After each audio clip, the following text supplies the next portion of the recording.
Hello friends, आज हम लोग बात करने जा रहे हैं central scraps detention policy, no detention policy class 5 and 8 के लिए। ये आपका करंट अफेयर सेक्शन यानी हमारा जो जीएस पेपर 1 और साथ साथ ये जीएस पेपर 2 का भी जो हमारा जो है पॉलिटी सेक्शन है उसमें हमारे लिए इम्पोर्टेंट हो सकता है। तो ये दोनों चीज़ों को आप देख लीजिएगा। तो अभी सेंट्रल गवर्नमेंट के द्वारा जो है नो डिटेंशन पॉलिसी को स्क्रैप किया गया है 5वां और 8वां क्लास के बच्चों के लिए। हाल ही में शिक्षा मंत्रालय ने सभी सरकारी विद्यालयों में कक्षा 5 और 8 के छात्रों के लिए नो डिटेंशन पॉलिसी उसको समाप्त कर दिया है। अब यहाँ पे हमको समझने की जरूरत है कि आखिरकार नो डिटेंशन पॉलिसी होता क्या है। नो डिटेंशन पॉलिसी दरअसल इसको शिक्षा के अधिकार से जोड़ा गया है। शिक्षा का अधिकार जो अधिनियम 2009 का था उसके अंतर्गत इसको लाया गया था। और इस अधिनियम में मुख्य रूप से था उसके 16 धारा, जो आईटीई अधिनियम 2009 था उसका धारा 16 में प्रावधान किया गया था कि कक्षा 1 से 8 तक किसी भी बच्चे को प्राथमिक शिक्षा पूरी होने तक उनको स्कूल से ना रोका जा सकता है और ना ही उनको स्कूल से निकाला जा सकता है। ये दरअसल था नो डिटेंशन पॉलिसी के तहत था। ये हमारा आईटी अधिनियम 2009 के अंतर्गत था। इसका मुख्य उद्देश्य था क्या था कि बच्चों में जो ड्रॉप आउट का समस्या होता था कि बच्चे स्कूल जाते ही नहीं थे, स्कूल जाते भी थे, कुछ दिन पढ़ाई करने के बाद में छोड़ देते थे, तो ड्रॉप आउट को समस्या को कम करना था। दूसरा था बच्चों में एक लर्निंग एटीट्यूड बनाया जाए, मतलब सीखना जो है उनको प्रेशर नहीं लगे, उनको दरअसल इंटरटेनिंग लगे, आनंददायक बनाया जाए, उनको कंफर्ट किया जाए। और साथ साथ छात्रों में जो असफलता का जो डर था उसको भी दूर किया जाए। तो यही मुख्य रूप से 3 उद्देश्य के साथ जो है नो डिटेंशन पॉलिसी को लाया गया था, जो लाया गया था हमारा RT right to education act, उसका जो अधिनियम का जो 2009 वाला था उसमें धारा 16 में इसको मेंशन किया गया था। अब हम लोग बात करते हैं कि इस नीति का रद्द किया गया, जो सेंट्रल गवर्नमेंट के द्वारा इसको हटाया गया, उसका क्या कारण है। तो हम लोग देखेंगे कि उसका कारण है कि कुछ इसका सर्वे किया गया जिसमें देखा गया कि बहुत सारे ऐसे आउटपुट आ रहे हैं, ऐसे परिणाम आ रहे हैं इसमें कि बच्चों में सीखने की प्रवृत्ति की कमी आ रही है। तो इसमें देखें तो इस नीति के कारण, नो डिटेंशन पॉलिसी के कारण छात्रों में जवाबदेही की कमी देखा गया, अकाउंटेबिलिटी की कमी देखा गया। मतलब बच्चे अपने मन से हो गए कि हम स्कूल जाएं नहीं जाएं, क्योंकि उससे उनको कुछ फर्क पड़ने वाला नहीं है। तो उसके कारण उनका जो शैक्षणिक प्रदर्शन उसमें गिरावट देखने को मिला है। राज्यों में आधारभूत सीखने का जो स्तर होता है, जो लर्निंग एटीट्यूड होता है, उसमें काफी गिरावट देखने को मिला।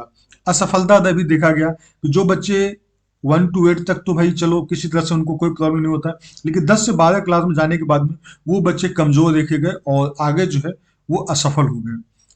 अगर हम लोग देखें राज्यों की प्रतिक्रिया देखें तो 23 राज्यों ने सीखने की गुणवत्ता पर प्रतिकूल प्रभाव का हवाला दिया कि जो नो डिटेंशन पॉलिसी था उसकी वजह से बच्चों में सीखने की प्रवृत्ति में काफी ज्यादा गिरावट आई थी। तो इसके आधार पर इसको उन लोग अनुरोध किया था कि इस पॉलिसी में सुधार की आवश्यकता है। उसके अलावा देखिए लर्निंग आउटकम इवैल्यूएशन पंजाब के द्वारा इसको लागू किया गया था आरटीआई अधिनियम के पालन करते हुए कि कक्षा 5 से 8 के छात्रों को जो लर्निंग आउटकम इवैल्यूएशन सिस्टम उसको लागू किया जाए, मतलब बच्चों में जो सीखने का प्रवृत्ति है उसके आधार पर उसका आकलन किया जाए। और इस प्रणाली से छात्रों को परीक्षा देने की अनुमति दी, लेकिन उन्हें रोका नहीं गया। इसके बजाय जो खराब प्रदर्शन करने वाले जो छात्र थे उनको सुधारात्मक कोचिंग दिया गया। अब हम लोग आखिर आगे हम लोग देखते हैं कि नया जो प्रोविजन लाया गया है उसके मुख्य मुख्य क्या क्या प्रावधान हो सकते हैं। पहला है प्रमोशन एंड री एग्जामिनेशन। मैंने स्टूडेंट जो भी एनुअल एग्जाम क्लास 5 या क्लास 8 का जो एनुअल एग्जाम होता है, वार्षिक एग्जाम होता है, अगर उसमें वो फेल कर जाते हैं तो उनको एक सुधार करने के लिए इंस्ट्रक्शन दिया जाएगा। उनका जो है रिमेडियल इंस्ट्रक्शन दिया जाएगा कि भैया आप सुधार कर दो, और उनको एक मौका दिया जाएगा कि आप फिर से री एग्जाम दें, वो भी 2 महीना के अंदर। और 2 महीना जो है आपको सुधारने का प्रयास स्कूल की तरफ से भी किया जाएगा और बच्चों को भी सुधारने का प्रयास किया जाएगा कि भाई आपको एक दोबारा मौका मिला है, आप इस दौरान आप सुधरो, ताकि बच्चों में एक जिम्मेदारी, एक अकाउंटेबिलिटी टाइप का जो है नेचर डेवलप हो। लेकिन अगर वो किसी वजह से दोबारा जो री एग्जाम हो तो उसमें भी अगर फेल करते हैं तब उनको डिटेंशन किया जाएगा, तब उनको फेल कर दिया जाएगा, आगे जाने से रोक दिया जाएगा। दूसरा है कम्पिटेंसी बेस्ड असेसमेंट। अब जो है एग्जामिनेशन जो है इस तरह का वो फोकस करता है होलिस्टिक डेवलपमेंट के, मतलब बच्चों में ओवरऑल डेवलपमेंट हो। जो रट्टा मारने का जो प्रकृति थी, जिसे रोट मेमोराइजेशन शुरू करते हैं या प्रोसीजर स्किल, जो उसको देख के हूबहू एकदम रट्टा मार रहा है कॉपी करने वाला, तो उस प्रवृत्ति को नहीं डेवलप किया जाए, बल्कि उसके आधार उसके क्या कहते हैं अलावे जो हॉलिस्टिक डेवलपमेंट है, बच्चों में ओवरऑल लर्निंग एटीट्यूड डेवलप किया जाए। उसके अलावा सपोर्ट ऑफ स्ट्रगलिंग स्टूडेंट, जो स्टूडेंट स्ट्रगल कर रहा है तो टीचर और स्कूल का हेड जो है उनको ये टारगेट दिया जाए कि उन बच्चों पे ध्यान दिया जाए, उनको सपोर्ट किया जाए, आइडेंटिफाई किया जाएगा और उनको लर्निंग गैप जो है, सीखने की क्या वजह से वो सीख नहीं पा रहे हैं, उसको दूर किया जाएगा और लगातार उनको जो बच्चों का जो है वो क्लोजली मॉनिटर किया जाए, उसको बहुत ध्यान से उसको देखा जाए कि आखिर बच्चों में प्रवृत्ति का क्यों गिरावट आ रही है। बच्चों की सुरक्षा को भी देखा गया है कि कोई भी बच्चा जो है क्लास 8 तक, उसको जब तक क्लास 8 कंप्लीट नहीं होता उसको स्कूल से बाहर निकाला नहीं जाएगा, फेल किया जाएगा लेकिन स्कूल से बाहर उसको निकाला नहीं जाएगा।